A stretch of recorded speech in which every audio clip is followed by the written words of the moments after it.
And welcome into another week of Every Day We're Covering. Chris Parks, SJ Munoz with you here once again to talk some college football, all the great things going on in the sport we love to follow, and give you some good wagers hopefully along the way. Another fun week of football this weekend, SJ. It was good to see a lot of games that were, I think, a lot of fun to watch this weekend.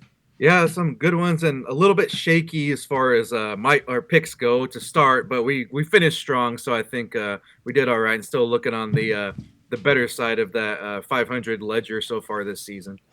Yeah, it was a little bit back and forth. I know I was kind of midpoint with my picks here this week, but hey, that's all right. You know, we're not going to have slam dunk weeks every week here for you. That's not how it's going to work. Otherwise, we'll be quitting this podcast pretty soon. So I don't think we'd be we'd be somewhere long else, maybe a beach or something like that. If we were hitting on that 100% mark there, but I think we got another decent slate of games coming up this week, and it's starting to get interesting because we're kind of getting to the point where we have some decent data points to go off of, and teams are playing within the conference now, and then obviously outside of it, in between there. But so we're kind of getting an idea of what exactly to expect, and kind of starting to separate the pretenders from the contenders, if you will, to still a overused phrase. yeah, and you get those matchups that start to become a little bit more hyped up a little bit, I guess, because the records, start to indicate the games too, where the teams are, undefeated to this point. So it's a lot of fun with that.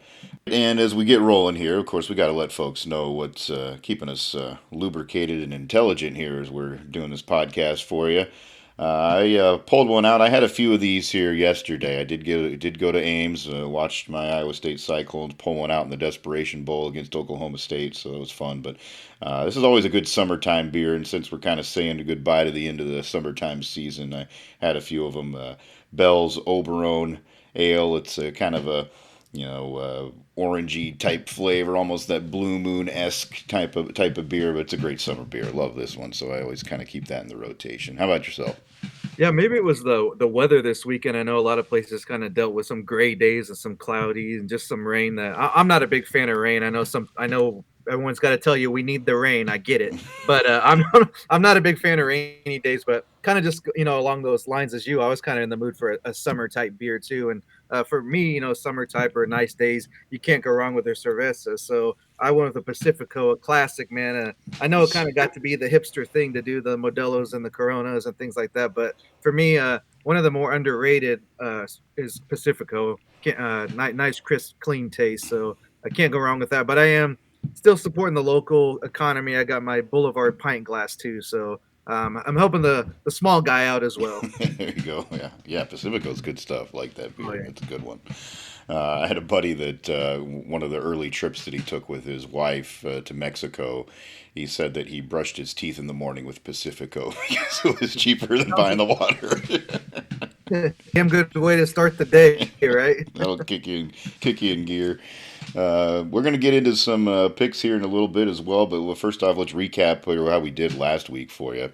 We started off with a couple of picks. I know you mentioned a couple of NFL ones that we had on Monday night. Unfortunately, that didn't go your way there with Right. Panthers Saints. They did not go over, and then the Browns biffed it against the Steelers somehow. I don't know. I mean, what who was going knew on there. Chubb's leg was going to snap like a rubber band? But I mean, like going back to the last pod that we had before this one, it's kind of it's the risk you take. I didn't go back and go on a rant and get online and at Caesars or at MGM and say I need my bet refunded. No, you take the loss and you move on. But speaking of that, been a little bit more of miss than hit on the NFL. So maybe going forward here, just my mindset, we'll kind of regroup here, get a couple more weeks in, and we'll make some bets here in a couple shows. But you got to kind of know when you're licked.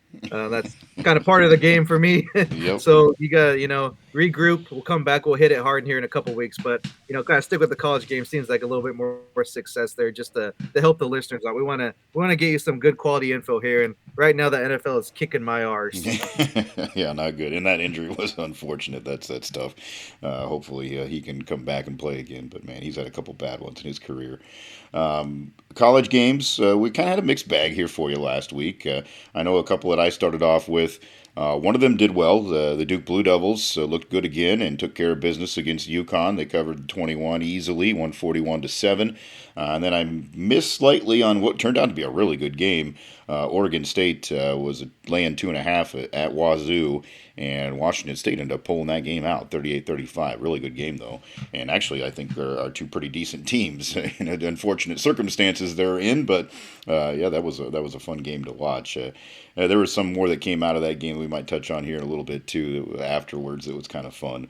But those were my two college picks that we started off with. And then the other two that I had mentioned at the end, South Carolina did cover barely against Mississippi State. They were laying 4.5. They won 37-30. And then I missed one there at the end telling you about South Alabama. They ended up losing to Central Michigan, even though they were favored by 14. So that was kind of an interesting one.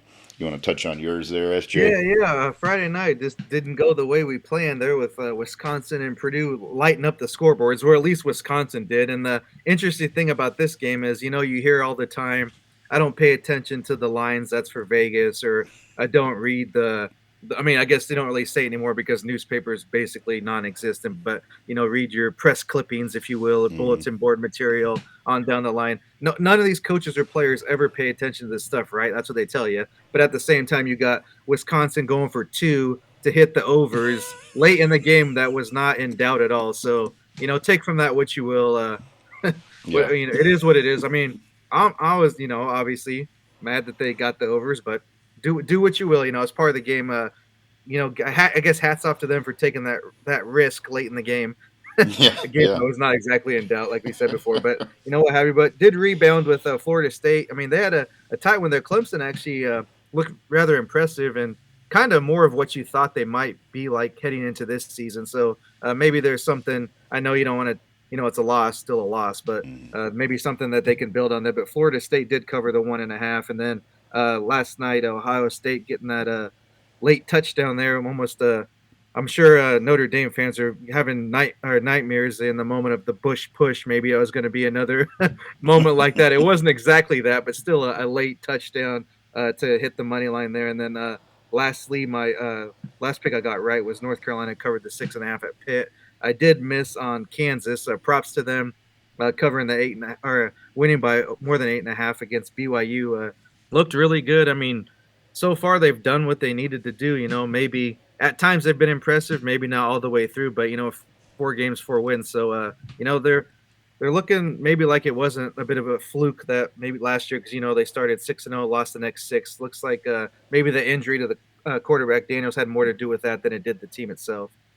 Yeah, interesting result for sure, and we'll talk probably a little bit more about them here as we move on too for this next week's slate. But yeah, they're an interesting team. That'll be fun to watch and see how that progresses here as we move through the rest of the season. A couple of things we wanted to touch on, kind of news-wise, out of some of those games. Of course, the Notre Dame Ohio State game was one of the big ones over the weekend that a lot of people wanted to pay attention to and watch, and it lived up to the hype. It was a really good game. Came down to the end, and Ohio State, it looked like they were going to run out of time, but they found a way to have a couple of late plays to get them close. They got down to the one, and then were able to punch it in on a run. And very interestingly, after the fact, I don't know how many people realized it in the moment, we come to find out that there were a couple of straight plays where the Fighting Irish did not have enough men on the field to try to defend that last touchdown, which is just kind of mind-blowing. But, and it cost them. They lose the game, not just, I mean, maybe he gets in anyways if the guy's in there. But, boy, you just, that's hard to live with in a game like that. Yeah, and then just going back, even the drive before Ohio State got the ball for the final, like a little bit less than 2 minutes there, the screen pass call on second down, I believe it was. I mean, just it kind of just underlines the point of how much pressure is in these big games like this for these coaches. Because, I mean, I know he's a younger coach, Freeman, there at Notre Dame, but at the same time, he's been in the game for a while. He's been around. He kind of knows, he knows the lay of the land, if you will. But just the pressure they're under even makes fools of everyone. I guess the easy way just to explain it. Just the intensity of the moment gets away from all of us, and just those type of mental mistakes cost you. I mean, it showed cost you in these big games like that. And I mean, even 3 or 4 plays before the touchdown, Notre Dame should have had the interception to end the game. It was right in the I believe it was safety's hands. Just I mean easily right in his hands, but he dropped it, and Ohio State took advantage. So I mean that's kind of I didn't think it would be this close. I thought Notre Dame would give him a run, and then Ohio State would pull away late. Notre Dame hung with them to the end, obviously, but that's kind of the point I was underlying when I was making my pick was in these big games like this, Ohio State has proven that they can make the plays when it counts, and they did so again last night. Yeah, certainly did. And when they went back and showed the final play and the replay and kind of where they were maybe missing a player, it was right on the defensive line where they ran the football to score the touchdown. So So Ohio hurts. State, they were maybe in the know on this the play Yeah, before. I'm guessing I mean, so. you attack that exact spot. Somebody saw something. Which credit to them. That's how you win games. Yeah, no doubt. Well, and another thing we wanted to touch on is afterwards, Ryan Day goes on a little bit of a tirade about people calling him out on TV shows. Again, back to your point of we don't pay attention to the noise, but yeah, you're paying attention to the noise Right. because you're directly calling out somebody for saying something about you. I don't know where that got to be a bad thing. Like I don't see where it's. I mean, it's to know what's going. I mean, like what's so wrong about listening to? I mean, other people. You don't want it to that be the whole reason for you doing something or affecting your decision making or anything as far as that goes. But I mean, of course you hear. I mean, of course you hear things, especially now. I mean, you can't do anything without even Yeah. finding stuff you don't even want to know about shows up on your phone. So Hmm. regardless if you're searching it out or not, it comes right to you. So I mean, I thought it was kind of interesting. I thought it was funny. I was entertained by it. Like maybe it wasn't the like greatest sound bite of all time, but I thought it was funny. Like all he was missing was the woo at Yeah. the end. Basically, he had everything else. So I thought it was hilarious. But then It- again, I mean, I'm not a Lou Holtz fan either, a Notre Dame fan. So maybe that's why I enjoyed it. I don't know. Yeah, maybe. Yeah. It's interesting to see that stuff from coaches and in how they pay attention to things and whatever. And there was another one that happened over the weekend too that we kind of were talking about a little bit before we started. Washington State's head coach, after they won over Oregon State, had mentioned that he was upset because earlier in the day he was watching game day and he saw Corso say something about this is going to be the nobody watches bowl or whatever, and I guess they were trying to say that it was taken out of context. He was just mentioning the fact that those two teams kind of got left out of the foray with all the conference realignment. But it was interesting. I think that the coach kind of had a point of sometimes can we not just talk about the merit of what we're doing out here, and it doesn't have to always be about the storyline and the bigger picture, because that does stink for his team. They could be playing well and they're still going to be talking about the whole conference thing all season instead of his team. Yeah, and I also, heard someone kind of excuse it away as that he said the no one wants us bowl, basically saying kind of sympathetic to them. I mean, at this point in the game, Corso ain't the same Corso he used to be, and that what he used to be wasn't even all there. So, I mean, he's hilarious. He's a great character, but for his sake, he probably should have been removed from that show a couple years ago. But again, that's another tangent. But yeah, like you said, just talk about the game. There's plenty there, especially in a matchup like this. I mean, who cares what happens next year? Because whoever team is supposed to be in this conference now, who knows what they're going to be in 6 months, 12 months, or 2 years down the road. So just focus on the game at hand. But when you bring in the characters they're starting to bring in these days, that's just not going to be the case. Yeah. Well, and I guess the other side of it too is you kind of look at it from the what the coaches are saying, and I saw some people make comments or kind of mention why are they so caught up on this stuff? Why are they really getting hung up on what they hear from other people? And yeah, that's part of it too. They're going to have to learn how to, filter that stuff out. Like you said, you're going to see it, but it's your job to process it and address it the way that you should properly. And maybe you should just ignore it and not make it a big deal. But if you're going to Yeah, do it, sometimes have fun with it. that's the best way to get back at it, or just if you want it to die, don't mention it, and it probably will go away. Because with the attention spans these days and the way the coverage is of a lot of things, a day or two and it's old news and something else popped up. So yeah, just motivate, use it as motivation if you need to, I guess, or don't, whatever you want with it. But I don't know, it just seems like it's kind of getting to the point where we're having a little bit too much drama in the sports world. And I don't know, I'm not a reality TV fan, but seems like we're kind of leaning that way these days with a lot of the headlines and just a lot of the stuff that you see. Oh, no doubt. And the other part of it, like you said, maybe is that if you're gonna do it, maybe just have fun with it rather than Right. anything Yeah. else. I mean, ultimately, at the end of the day, it's entertainment, and you can work that part of it into it too. Of course, we've seen that become the ultimate distraction to the other end, like what's going on in Colorado, and of course that got quieted down a little bit here over the weekend too. But just funny. And if you're gonna give it out, you're gonna take it, and that's what happened this That's last weekend for Colorado too. yeah, and that's just it, man. Like, I mean, I don't think that was like the one of the first things you learn as a youth. Like don't if you don't can't do the crime, don't do the time. Not necessarily crime, but you know what I'm getting at. Just don't if you don't want something to say something to you, don't say something first. And I mean, I don't know. I thought it was hilarious. Obviously, I don't like Colorado, so you got to put that maybe a little bit of bias in there on top of it. But friggin' the duck, besides losing his head, he was having a good time with that clock and all that kind of stuff. The chain, the cowboy hat, the sunglasses. Oh I yeah. mean, I think that's kind of funny too. Just as a side note, rocking how many Colorado fans you see rocking the cowboy hats and Dion, and I mean the all through all my life and being a Nebraska fan, that was always their one little shot at Nebraska was being farmers and which I mean obviously there's farmers in the state, don't get me wrong, but and then you're gonna rock a cowboy hat now, but you're the educated city folks Yeah, supposedly. yeah. I You're, mean, you're the cool it guy. is what it is. Like I don't know, I'm gonna enjoy every time they get whooped, and I hope USC whoops them again this week. Yeah, I think it probably was on track to that happening, but we'll see. It should be interesting. Uh, and of course, it also shows you how much emphasis is placed on like that type of stuff when it comes to sports and entertainment. When it's the hot topic, it gets Hmm. driven to the bitter end to you because they just keep getting the spotlight, and it's happening again here this weekend. They're playing USC. Obviously, it's a big matchup against another name guy and Caleb Williams, but they're the big noon show again in Colorado. It's like at some point the story dies, and hopefully it does go away if they get thumped again. But yeah, they definitely the media world tries to ride that pony as long as they can for sure.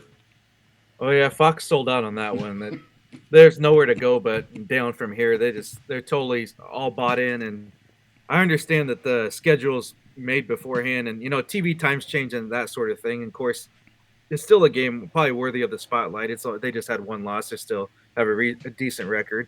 Um, but just I don't know, like what are you going to do after this week? I mean, and you don't have to put on your promo the best game in college football this week because we know that's not the case. And they could have easily. I understand you can't change the schedule, but they could have easily edited that promo to not say that. Yeah, yeah, no doubt. They got people that do that stuff for sure.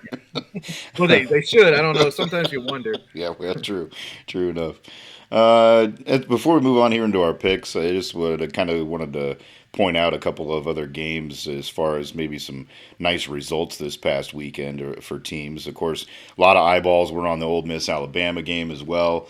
Ole Miss had plenty of opportunities, it sounded like, in that game, but just kind of kept stepping on their toes, and Alabama finds a way to get it done in that game. So I guess it's going to be another year for Lane to work up some new stuff to try to throw out there before Yeah, that you one. want to talk about distractions? He's a little bit much, I think, in that realm. But I mean, he's had decent enough success to stay in that type of position. But yeah, it's almost like he added fuel to a fire that wasn't really there this time.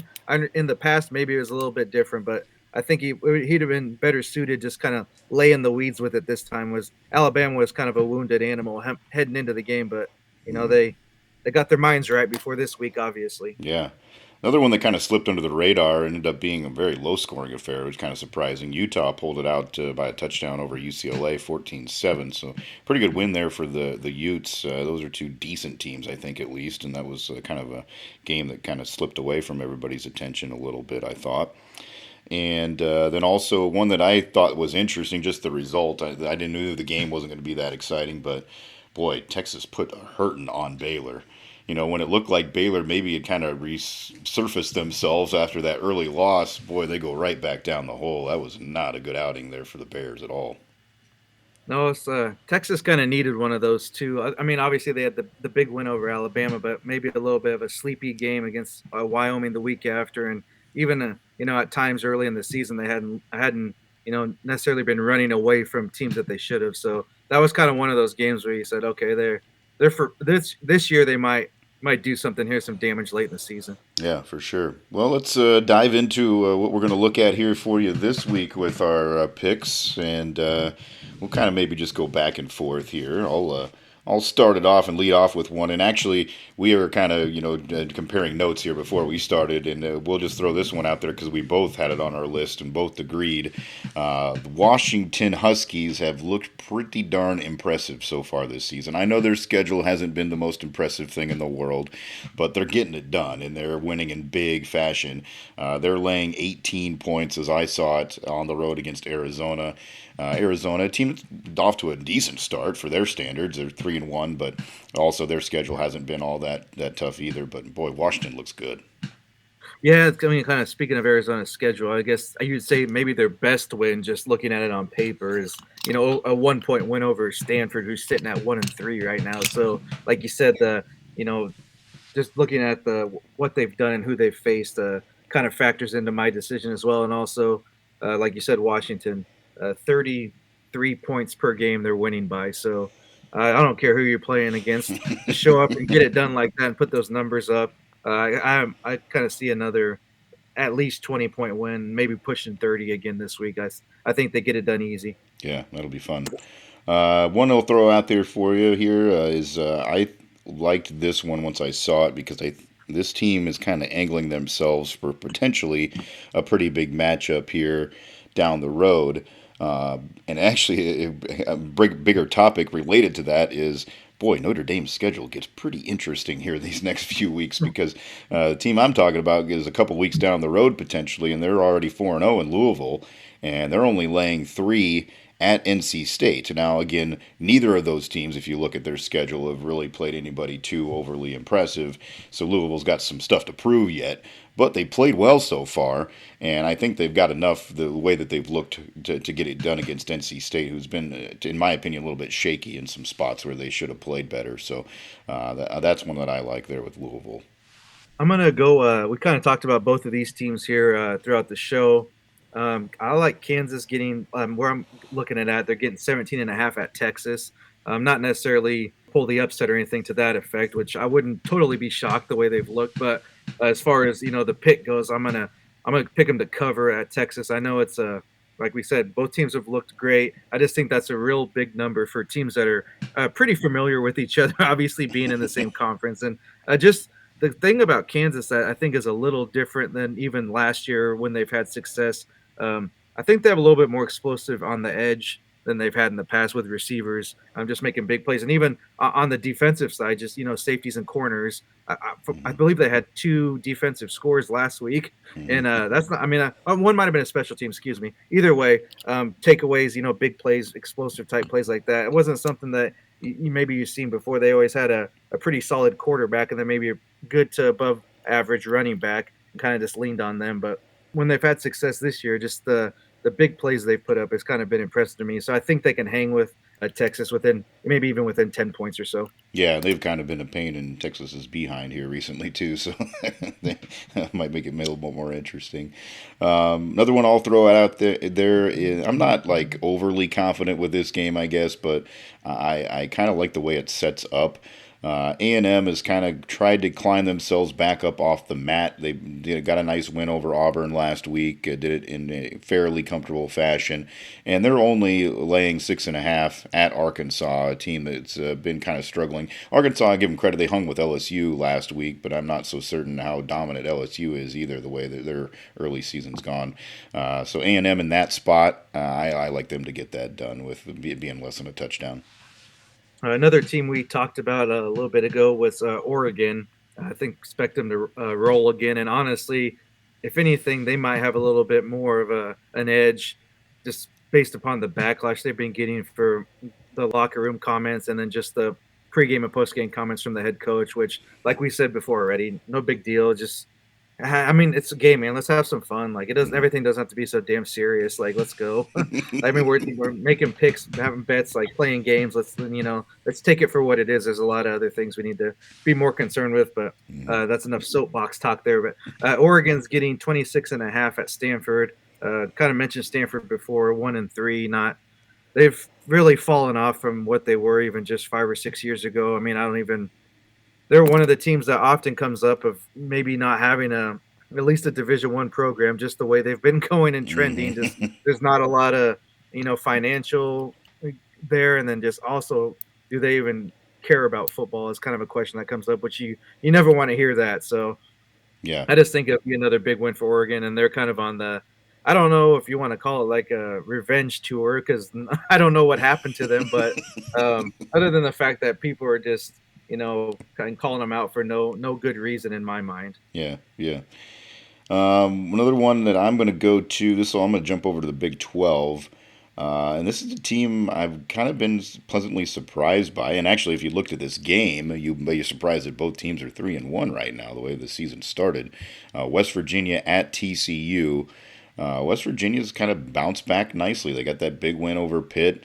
Of course, Pitt's not a terrific team, but they pulled off a nice win last week over Texas Tech, and they're getting 9.5 at TCU, and TCU hasn't necessarily been very impressive yet. So I like West Virginia, especially with those points, to be able to hang around in that regard. All right, last one I got. I'm gonna. It's kind of one of those games. Sometimes you gotta have a little fun, like I said in my last comments, or just give you a reason to watch a game. But I also think there's a little bit something here, and this is the Raging Cajuns traveling to Minnesota for a 11 a.m. game, one of those sleepy Big Ten Network kickoffs. Probably be rainy, cloudy, terrible weather. One of the reasons I'm kind of really on this is if whoever stayed up late last night to watch some of those crazy overtime games, because there was a handful of those, or just late finishes. Um, Minnesota was up 31-10 against Northwestern at one point, and ended up blowing that game in an overtime loss. I kind of think anytime something like that happens to you, especially against a team like Northwestern, where you kind of thought you had the game in the bag, and they come back out of nowhere with maybe 600 people in the stands still, and you end up blowing that game.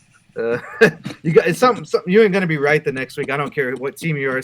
Something's gonna be off. And I mean, Minnesota, they kind of maybe a bit of a I don't want to say, but a little bit of a crossroads here. They've got their culture in place, if you will. It's not like Fleck just rolled into town last week. He's been there long enough, so Hmm. it's kind of one of those moments where you could see it going south if if they start putting together losses like these. I don't necessarily think picking the upset outright, but I think the Lafayette's going to cover the 9.5. Yeah, yeah, yeah. That's a program that's kind of like you said, a weird crossroads. There's some things that have been good at times, and then there's been some big blows for them, and they kind of hit one there last week for sure in that game against Northwestern. A couple of games just to keep an eye on. I think it'll be fun just to watch.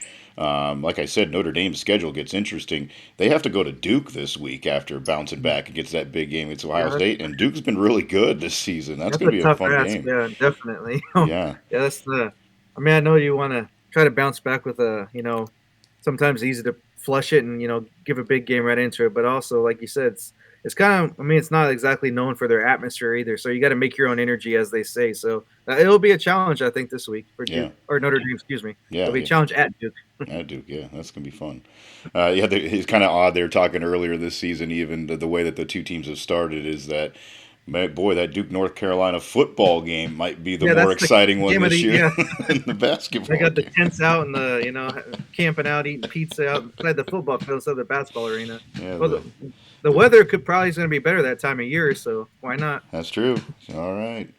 Well, I think that's kind of what we got on our slate here this week. We were kind of okay for you last week. Hopefully, we're a little bit better on the positive side with the picks here this week and just have some fun watching some college football. We appreciate you listening in, and of course, we'd appreciate it if you gave us that 5-star review because that's exactly what we're giving to you here. And if you would like, subscribe, share, all that stuff, share with your friends. I know I had some people at the tailgate this weekend. Appreciate Damon and Dale helping us out with having some fun at the tailgate, and they were passing the word around to a couple guys to try to listen. So hopefully we'll start gaining some more folks on here and have some fun with you. Appreciate you joining us again here this week, and we'll be back with you next week for some more covers.